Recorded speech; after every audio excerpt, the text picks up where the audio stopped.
1. The Innocent Gift Narrator.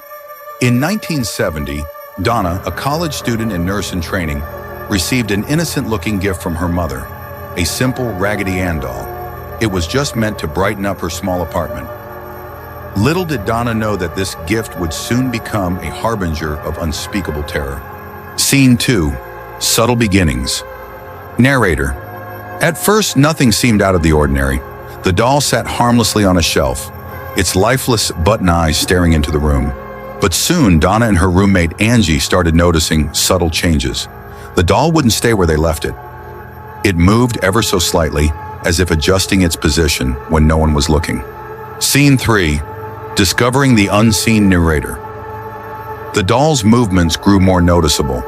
Donna would find it in different rooms, sitting on the couch instead of her bed, or on the floor instead of the chair. How could a lifeless doll move on its own? Something wasn't right, but Donna and Angie tried to brush it off, unaware that they were being watched by something unseen. Scene 4. The Sinister Notes. Narrator, then came the notes. In the mornings, Donna would find small slips of parchment paper scattered on the floor, with chilling messages written in a childlike scrawl. Help me, or worse, help Lou. But neither Donna nor Angie had any parchment paper in the house. Who was writing these messages? And what did they mean? Scene 5. Lou's Terrifying Encounter. Narrator. Lou, a friend of the girls, had always been uneasy about the doll. One night while staying at their apartment, he had a nightmare, or so he thought. In his dream, the Raggedy Ann doll climbed up his body, slowly, methodically, until it reached his chest. He woke up with a start, covered in sweat. But when he looked down, there were claw-like scratches running across his chest. It was no dream. Scene 6. The Haunted Room. Narrator. The apartment was no longer just a place to live. It had become a place of dread. The air felt thick with an unseen presence, and cold drafts seemed to sweep through the rooms even on the hottest days.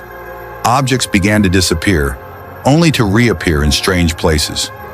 It was as if something was playing with them, watching their every move. Scene 7. Seeking Answers. Narrator, terrified and desperate for answers, Donna contacted a local medium. During a seance, they learned the doll was inhabited by the spirit of a young girl named Annabelle Higgins, who had died in a tragic accident nearby. The medium explained that Annabelle's spirit felt attached to Donna and Angie. The girls, feeling sorry for the spirit, agreed to let Annabelle stay. But that decision would come at a great cost. Scene 8. The Darker Presence. Narrator, the disturbances only escalated. Lou, once skeptical, was now certain that something darker than a child's spirit inhabited the doll. It was no longer just about the doll moving. It was the shadows in the apartment, the feeling of being watched, and the oppressive sense of dread that clung to every corner. Scene 9.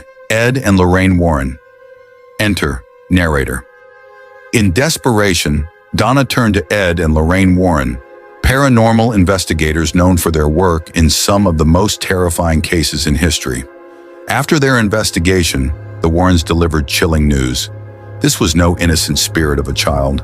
It was a demonic entity, masquerading as a child to gain sympathy. Its true goal was possession, and it had latched onto the doll to get closer to the humans it wanted to control. Scene 10. The Cleansing Ritual. Narrator. Ed and Lorraine knew that they had to act fast. Lorraine, with her deep sensitivity to spirits, could feel the darkness radiating from the doll. The Warrens performed a cleansing ritual, but they knew the evil wasn't gone. It was simply contained. They took the doll with them, knowing that it was too dangerous to leave behind. Scene 11. Annabelle in the Occult Museum. Narrator.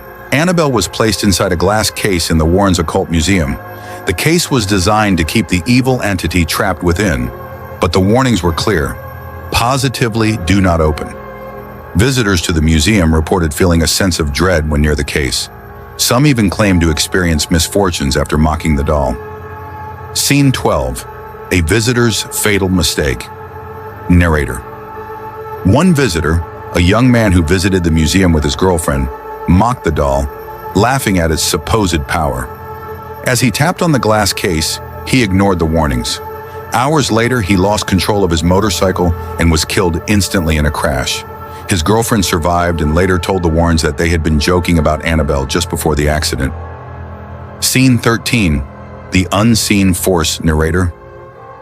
To this day, the doll remains in its glass case, but Annabelle's power lingers. People who dare disrespect the doll report eerie accidents, strange illnesses, and unexplainable misfortunes. The doll may be confined, but its evil influence is far from over. Scene 14, Annabelle's warning. Narrator.